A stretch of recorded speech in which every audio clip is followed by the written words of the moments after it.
Vamos abrir a palavra do Senhor, primeiramente, na carta de Paulo aos Romanos, no capítulo 3, a partir do versículo 10.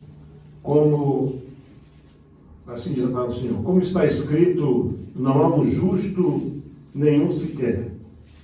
Não há ninguém que entenda, não há ninguém que busque a Deus.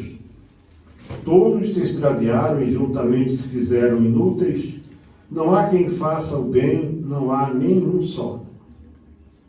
A sua garganta é um sepulcro aberto, com a língua tratam enganosamente, peçonha de áspides está debaixo dos seus lábios, cuja boca está cheia de maldição e amargura, os seus pés são ligeiros para derramar sangue, em seus caminhos há destruição e miséria, e não conhecer o caminho da paz.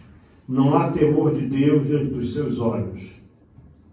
E o verso 23 que diz assim, porque todos pecaram e destituídos estão da glória de Deus. Eu quero ministrar uma palavra que tem como título 4 coisas que Deus quer que tu saibas.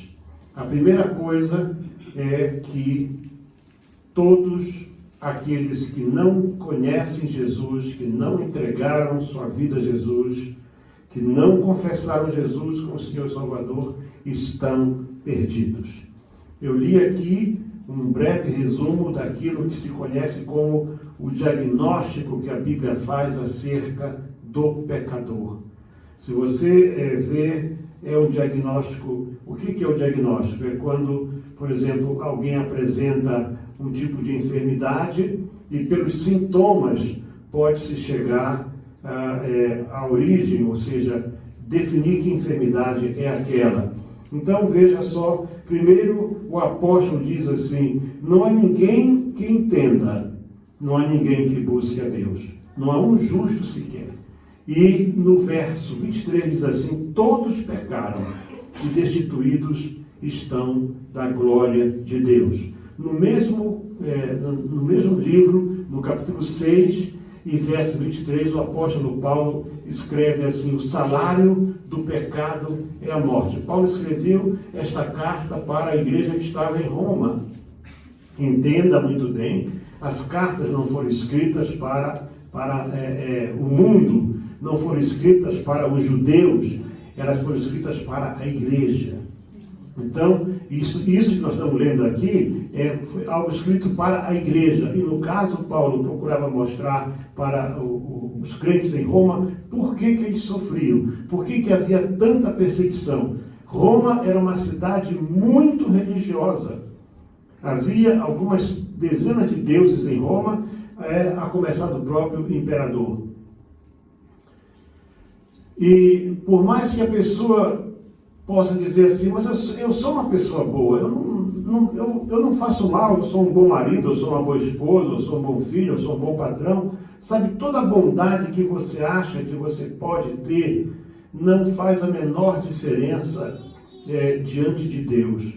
Cornélio, a Bíblia diz que havia um homem lá no livro de Atos dos Apóstolos, chamado Cornélio, ele era um centurião romano, ou seja, um comandante de 100 soldados, e era um homem piedoso.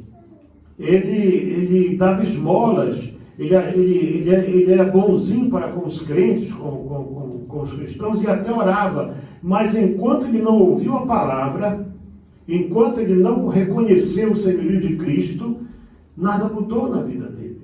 Por mais que você queira fazer o bem, ou parecer que você é bom, ou que você faz tudo certinho, você pode ser honesto, íntegro, você não engana, mas todos nós nascemos em pecado. O homem nasce em pecado. A geração humana, ela é pecaminosa. Por isso que Deus providenciou um meio para que nós pudéssemos ser salvos. E a Bíblia diz com muita clareza que não há nenhum justo sequer. O autor da carta aos Hebreus, no capítulo 2, e verso 3, diz assim, como escaparemos nós, se nós não atentarmos para uma tão grande salvação? E veja só, eram judeus que diziam isso. E os judeus, eles se achavam o dono da verdade, os únicos que tinham a verdade, os únicos que tinham garantido uma salvação. Mas o autor diz assim: como escaparemos nós? Se nós não atentarmos para esta salvação. Então, você que me ouve mesmo à distância, pelos canais da mídia social, se você, com toda a tua religiosidade, você com toda a tua bondade, você pode ser espírita, ateu, você pode ser o que for, você pode dar esmola, você pode fazer campanha para os pobres, pode fazer o que você fizer. Enquanto você não reconhecer o senhorio de Cristo na tua vida, você está perdido. Não há salvação fora da pessoa do Senhor Jesus Cristo. Segunda coisa que Deus quer que você saiba é que ninguém pode salvar-se a si mesmo. Por mais que você se esforce, por mais que você busque tudo, né?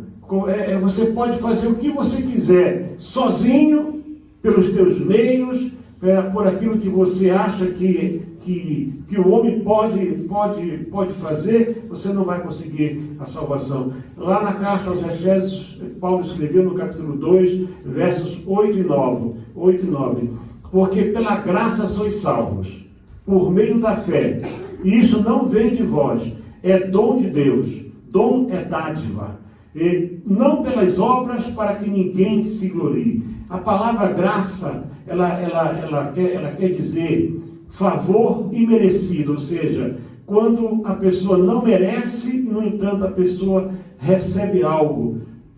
Por exemplo, aquilo que o governo nos dá não é de graça, que é a obrigação do Estado, uma vez que o Estado recebe impostos, ele provê saúde pública, provê educação primária, provê, enfim, uma série de coisas. Então isso aí, e mesmo assim, nós ainda temos que pagar.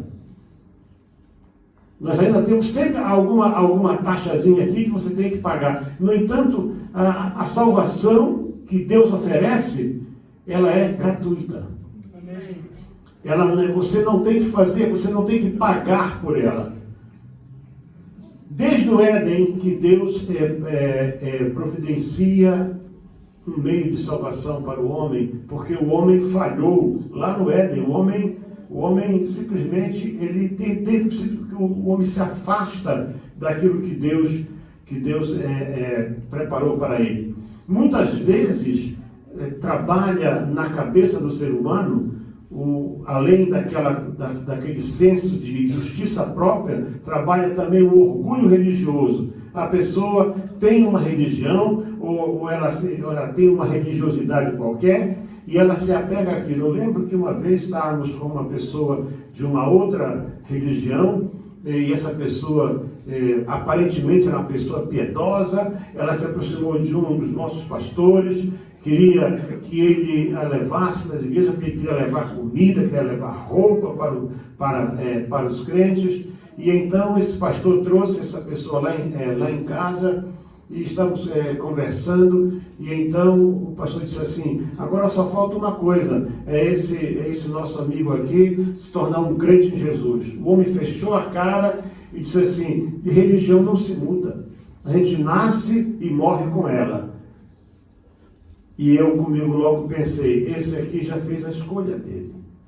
Não é a religião que vai, portanto, fazer a diferença na tua vida. Sabe, quando Jesus veio a este mundo, ele veio dentro de um sistema religioso chamado judaísmo, que era um sistema religioso, o mais aperfeiçoado daquela altura, porque tudo no judaísmo apontava para Deus. No entanto, quando Jesus estava aqui no seu ministério, nós podemos ver, por exemplo, no Evangelho de Lucas, no capítulo 10 de Lucas, quando ele conta a parábola do samaritano, em Lucas capítulo 10, que ele foi interpelado por um doutor da lei, portanto devia ser um fariseu, não é?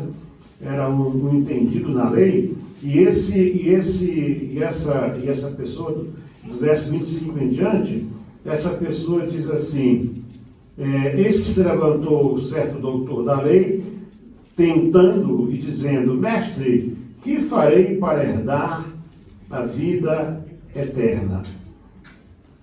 Porque certamente ele tinha ouvido, né, o ensino de Jesus que antecede esse momento, quando Jesus falava para os 70, né, que sobre aquilo que eles tinham feito e a resistência de Satanás, e né, que dizia assim: tudo por meu Pai me foi entregue, e pois vos digo que muitos profetas e reis desejaram ver o que vós vedes e não viram. E aquele homem, então, para querer aparecer, como os religiosos gostam, eles gostam de aparecer, eles gostam de aparentar humildade.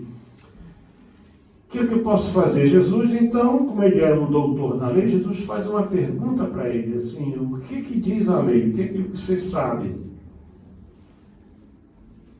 Ele disse assim: amarás o Senhor teu Deus de todo o teu coração, de toda a tua alma, de todas as tuas forças, de todo o teu entendimento, e ao teu próximo como a ti mesmo. O Senhor disse: respondeste bem, faz isso e viverás. Então, quem mencionou aqui a lei foi aquele homem que disse assim: o próximo. E ele próprio, então, faz essa pergunta, no mínimo, assim, bastante interessante para Jesus. E quem é o meu próximo? Ele era um doutor da lei. Portanto, ele sabia a resposta. Porque a lei que Deus deu era uma lei que se ela já dizia que eu deveria amar o próximo como a mim mesmo, o próximo é a pessoa que está ali ao alcance de mim. Mas ele resolveu colocar Jesus assim numa situação difícil. Então o Senhor, para não ensinar só para ele, mas sim para ensinar para os que ouviam e para todos aqueles que ainda iam ouvir a palavra de Deus, o Senhor então usou desta história, dessa parábola. E disse assim: descia um homem de Jerusalém para Jericó e caiu nas mãos dos salteadores, os quais o despojaram e, espancando-o, se retiraram, deixando-o meio morto. Nós temos aqui nesta parábola, o começo dela, você vê que a Bíblia ela nos traz sempre informações que são muito importantes para nós entendermos, podemos interpretar o que está no coração de Deus naquela hora. Veja, descia um homem de Jerusalém para Jericó. Se você se der o trabalho de pesquisar isso na geografia bíblica, você vai ver que geograficamente Jerusalém está mais ou menos a uns 400 metros mais alto do que Jericó. Jericó está aqui embaixo, né, perto do Jordão. Jerusalém está ali assim, além da distância, que é entre mais ou menos uns 30 quilômetros, que há entre as duas cidades, talvez um pouco mais. No entanto, o sentido aqui, além de ser físico, além de ser geográfico, ele é espiritual, porque Jerusalém é chamada de a cidade santa. Por isso que disse a Bíblia que estamos indo à Nova Jerusalém, né? A habitação de Deus, por nós estamos indo. Portanto, Jerusalém fala da presença de Deus. Então, o homem descendo de Jerusalém fala da caminhada do homem, né? Dessa caminhada do homem, saindo, se afastando cada vez mais de Deus. Por que Jericó? Porque era uma cidade que o judeu conhecia bem a história dela. É uma das cidades mais antigas de toda a história do povo humano, ainda hoje, já foi destruída várias vezes, mas a última vez que Jericó foi construída, ela foi construída debaixo de uma maldição, porque Josué amaldiçoou Jericó. Então, Jericó é um tipo do mundo, é um tipo do mal que o mundo tem. Então, o homem saiu de Deus e descendo para Jericó. E diz que, aqui, a história diz o seguinte: e então caiu nas mãos dos salteadores, os quais o despojaram e, espancando, se retiraram, deixando-o meio morto. Os salteadores aqui falam, portanto, de problemas espirituais. Podem ser demônios, né? Enfim, o caminho para Deus é uma linha reta. Quando você sai do caminho de Deus, você vai encontrar Satanás com toda certeza. E esse homem, então, foi largado para poder morrer. E agora começa o exemplo. Por que eu disse a vocês que religião, por mais religioso que você seja, você que me escuta aí ao longe, e por mais que você seja do tipo que cumpre rigorosamente todos aqueles preceitos, o Senhor diz que ocasionalmente, portanto, por acaso, passava por ali um sacerdote. A palavra sacerdote ela é aplicada para todo aquele que tem, todo líder religioso. Né? Por exemplo, um pastor é um sacerdote, um padre católico é um sacerdote, tem os sacerdotes hindus, tem os sacerdotes muçulmanos, sacerdotes judeus, enfim, de todo. A palavra sacerdote ela se aplica de maneira genérica para tudo isso. Portanto, apontava para todas as religiões, todo tipo de religião, e diz que casualmente, por quê? Porque as religiões, elas não estão atrás do homem, mas sim daquilo que o homem pode dar para elas. Diz que passou de largo, ou seja, não olhou para o homem, não prestou atenção para ele.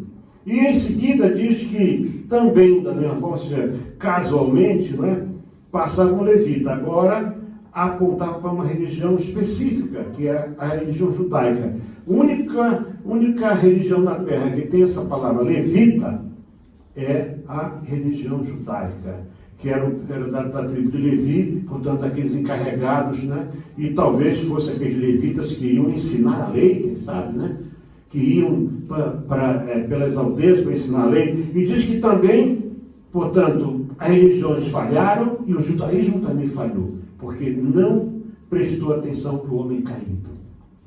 Uma pessoa caída na beira do caminho não era razão para que interrompesse a sua viagem. Mas diz que um samaritano que ia de viagem, portanto, não diz que ele descia e nem tampouco que subia, ele ia de viagem.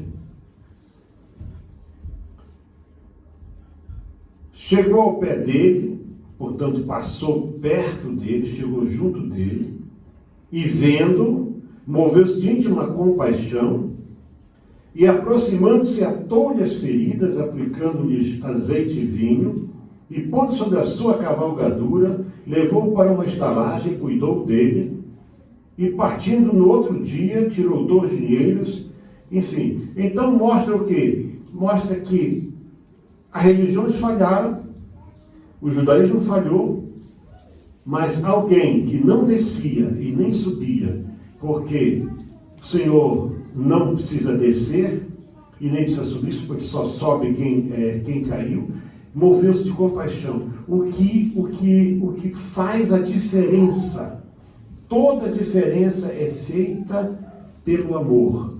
Por isso é que diz, pela graça sois salvos.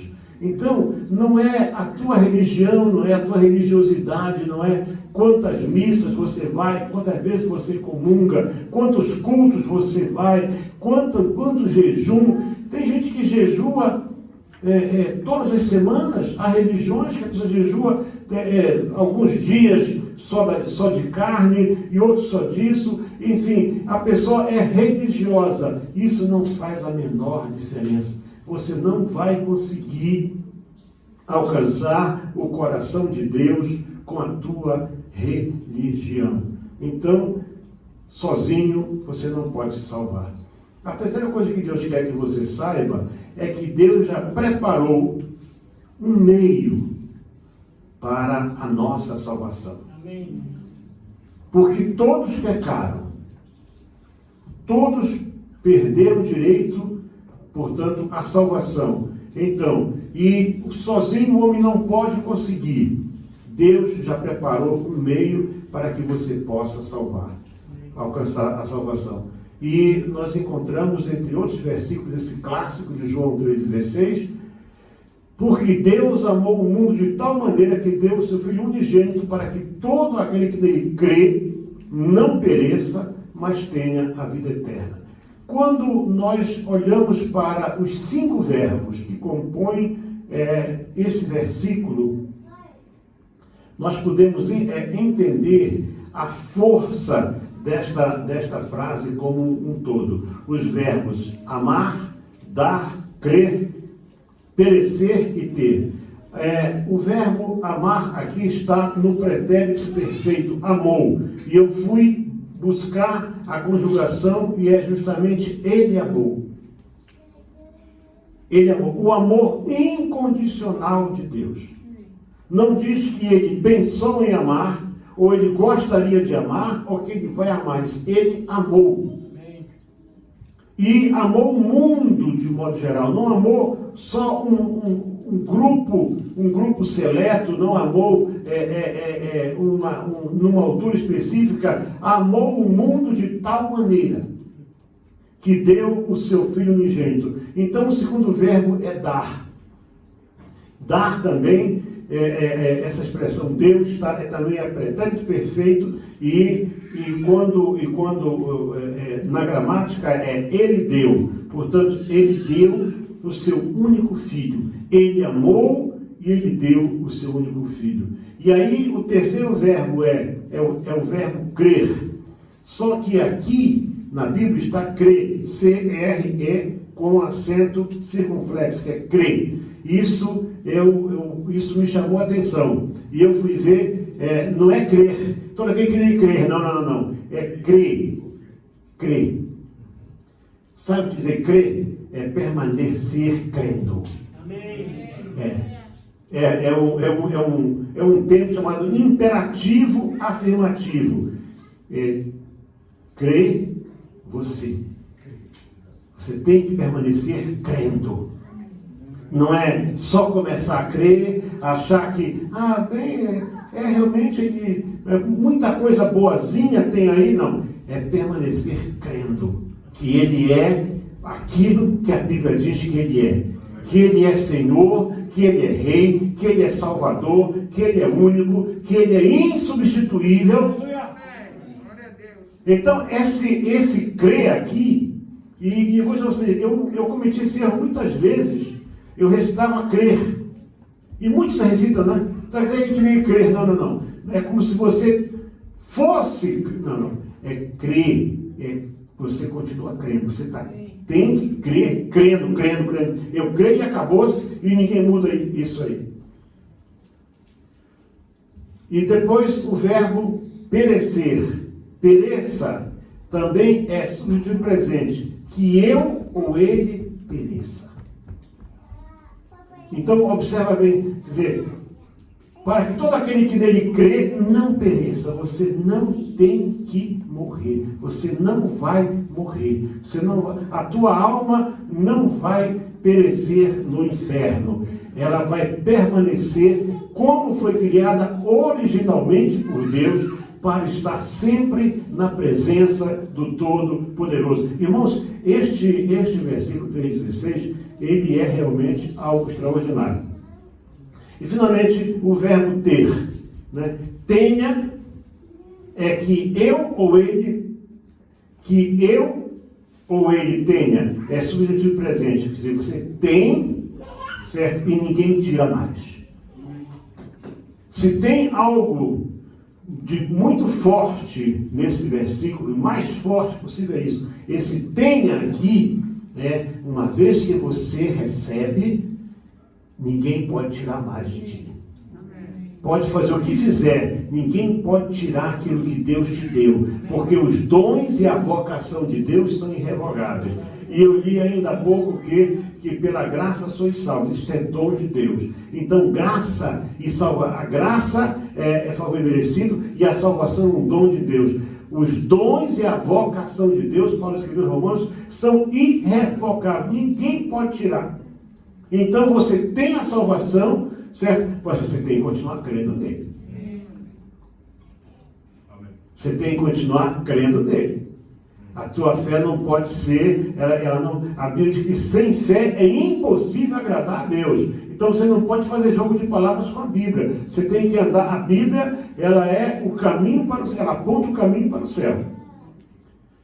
Muitos se perdem e se condenam a ir à perdição eterna por causa do orgulho religioso. Mas nós não temos que ter orgulho religioso, nós temos que crer crendo. Jesus disse, eu sou o caminho, ele afirmou, eu sou o caminho, eu sou a verdade, eu sou a vida, ninguém vem ao Pai a não ser por mim. E lá em Atos 4:12 está escrito assim, em nenhum outro há salvação. Porque também debaixo do céu, nenhum outro nome há entre os homens pelo qual vamos ser salvos. Então, meus amados irmãos, não tem para ninguém.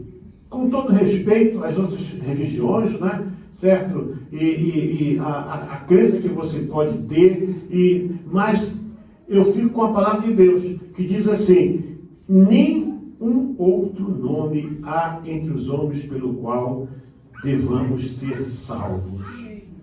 Quando o carcereiro perguntou para Paulo e Silas, senhores, que devo fazer para ser salvo? Ele disse, crê no Senhor Jesus Cristo. E esse crer também, esse crer assim, C-R-E, com o Senhor, crê. Então, o homem que vivia cheio de deuses, cheio de religiões, cheio de não sei o que, ele ouviu só aquilo, né? Primeiro ele ouviu os cânticos de Paulo e Silas. Depois ele viu o terremoto. E os seus deuses não vieram em favor dele. Talvez aquela voz te mata porque você já está perdido. E Paulo fala, não, você não precisa se matar. Ninguém fugiu, estamos todos aqui.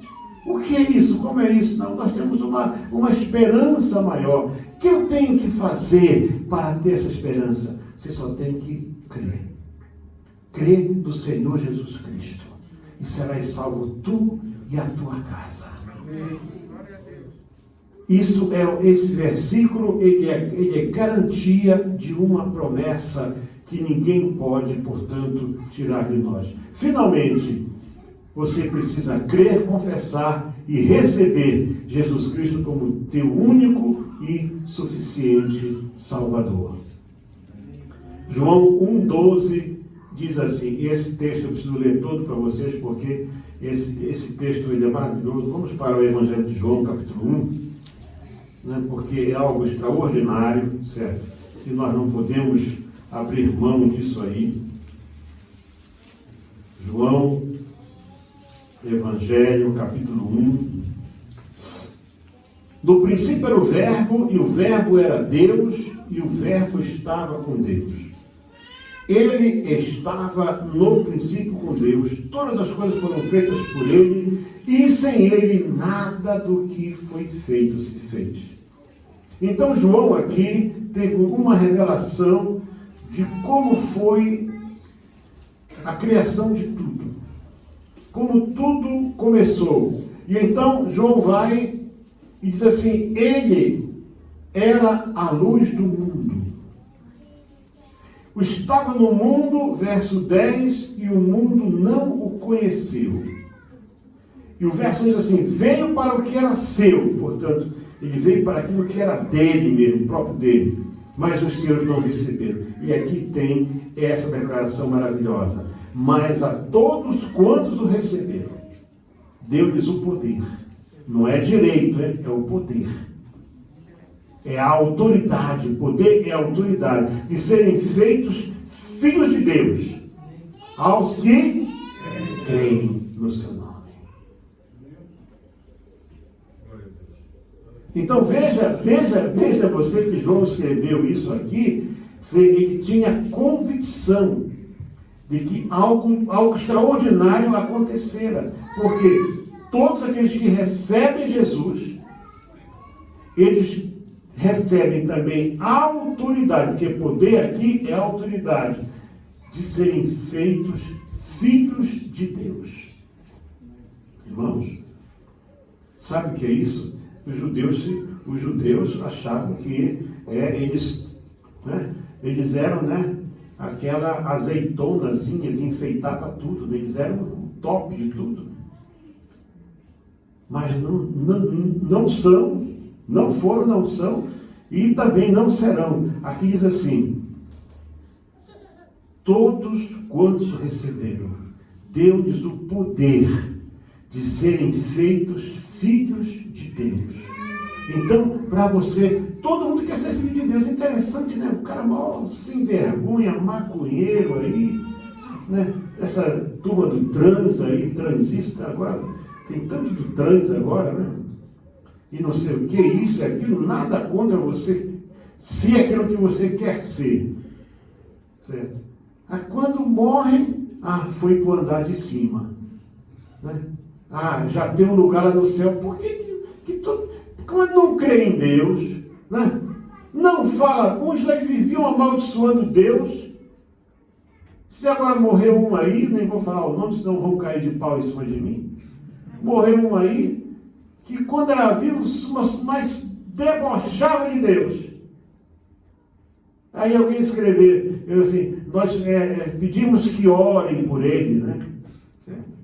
Orem por ele. Agora está lá no céu, já está no céu. Tá bom. Mas se você não crer, se você não crê, se você não permanece crendo, então você se excluiu. Deus não excluiu você. Deus não exclui ninguém. Você se excluiu sozinho quando você se deu o direito de não crer e não receber a Jesus Cristo como Senhor e Salvador da tua vida. Isso é raciocínio simples. Não é uma obrigação, não. Isto é uma escolha, isto é uma decisão. Todos quantos receberam.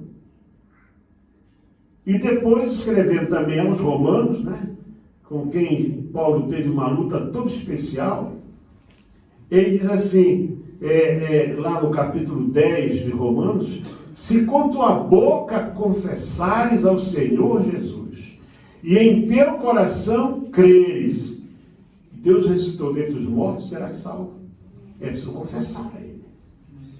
É preciso para receber, não, eu sei, não, eu creio nele, assim, eu tenho Deus aqui, e aponta para cá. Não, você tem que ter Deus aqui, ó, aqui.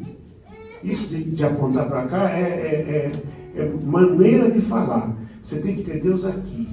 Deus tem que ser o Senhor da tua vida, da tua mente, dos teus pensamentos, de tudo aquilo que você é. Quando ele controlar a tua vida, por isso que Paulo foi muito claro quando disse assim: se com tua boca confessares ao Senhor Jesus e em teu coração creres que Deus ressuscitou dentre os mortos, serás salvo.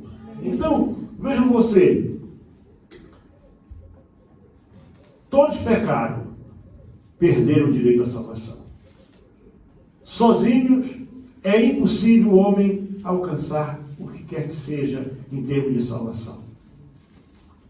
Portanto, essas peregrinações, né, que existem, e subir esse monte, e subir aquilo, e andar não sei quantas léguas, e alguns sobem escada de joelho, e fazem, nada disso vai fazer a menor diferença.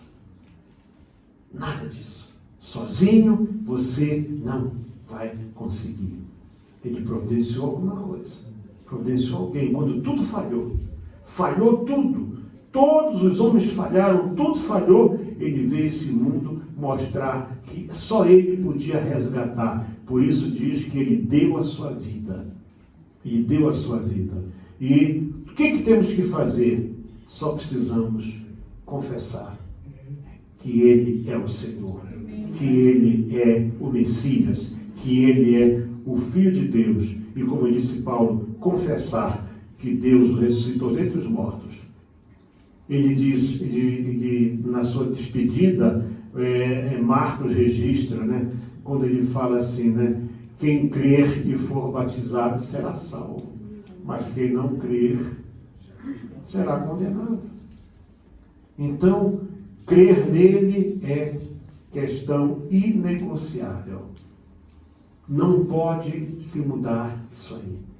Ou você crer que Jesus é aquilo que a Bíblia diz que ele é, ou então, sinto muito, mas você está perdido e vai continuar perdido. E enquanto você não mudar essa maneira sua de pensar e reconhecer, porque quase todos reconhecem que tem um Deus no céu, né?